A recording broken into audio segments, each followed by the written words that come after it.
Sur l'actualité de la santé et parler du sommeil. Ah si, ça vous concerne, nous aussi.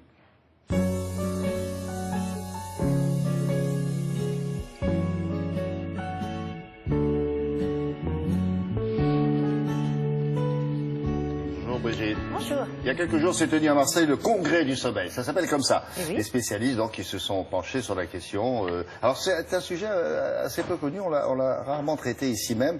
C'est une préoccupation majeure de santé publique. Un tiers des Français adultes dorment moins de 6 heures par nuit. Et on voit les relations entre le manque de sommeil et certains cancers. Ça, c'était pas connu. Alors d'abord les chiffres. Qui est concerné par cette problématique? Alors il faut savoir qu'en France, il y a 3,5 millions de personnes, et même sans doute un petit peu plus, qui travaillent de nuit ou en horaire décalé, notamment des personnes qui travaillent dans le domaine de la santé, les hôpitaux, les cliniques, les transports, avec les conducteurs de train par exemple, les pilotes, les hôtesses de l'air, dans le domaine de la production, de la restauration, dans le domaine de la communication, journalistes et autres personnels qui travaillent dans les télévisions, les rédactions de radio, etc. Donc beaucoup de gens qui travaillent de nuit, et sans oublier aussi toutes ces personnes qui pour des raisons personnelles dorment peu, parce que soit elles sortent le soir, elles regardent la télévision, elles travaillent sur leur ordinateur. Donc ça fait quand même beaucoup de monde qui est concerné en France par le manque de sommeil.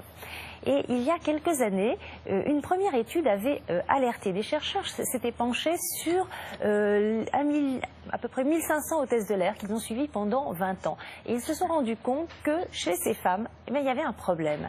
Il y a un chercheur qui a suivi Des 1500 hôtesses de l'air. Oui, ils ont travaillé sur cette cohorte de femmes et on s'est rendu compte qu'elles avaient un risque supérieur de cancer du sein. Ah bon? Oui, ces femmes qui étaient soumises à des décalages horaires permanents parce qu'elles travaillaient sur des longs courriers. Oui.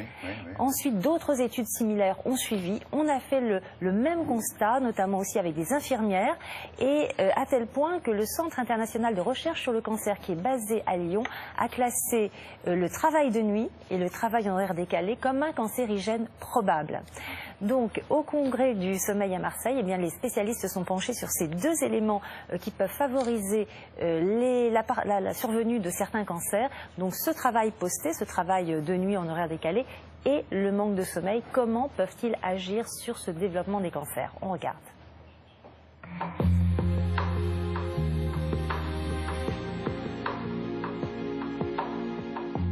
Chaque jour, dans notre organisme, il se passe des mutations des cellules qui deviennent cancéreuses et pour lesquelles, d'habitude, notre organisme se défend contre elles et les élimine. Quand on est privé de sommeil, ces défenses sont affaiblies et c'est comme ça que la privation de sommeil facilite le cancer. Elle ne se défend plus contre le cancer qui arrive, elle ne l'élimine plus comme d'habitude. Et les gens qui sont privés de manière chronique de sommeil, un tiers des Français qui dorment moins de 6 heures par 24 heures, sont donc plus exposés à une faible réaction de leur défense et donc à l'apparition ou au développement de cancer.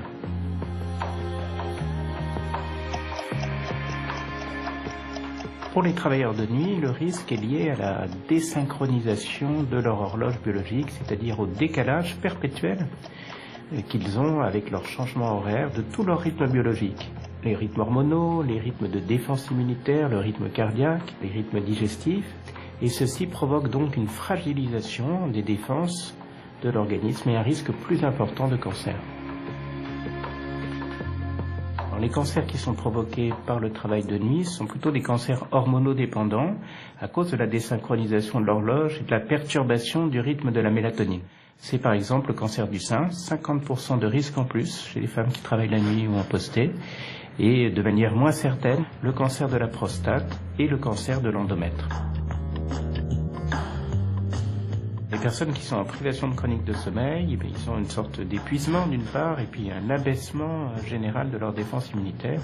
Donc les cancers les plus fréquents sont aussi plus fréquents chez eux, c'est-à-dire le cancer digestif, le cancer pulmonaire et certains lymphomes. Quand on travaille de nuit ou qu'on dort trop peu, il faut absolument essayer de récupérer 7 heures de sommeil par 24 heures. Souvent, le premier épisode, on ne dort que 4 à 5 heures. Il faut faire des sommes ou des siestes pour compléter à 7 heures, car on sait que la durée de 7 heures est une durée sans risque particulier pour le développement de cancer ou de maladies chroniques. Voilà, calculez avec ce que vous vivez, il vous faut en moyenne donc 7 heures. 7 heures.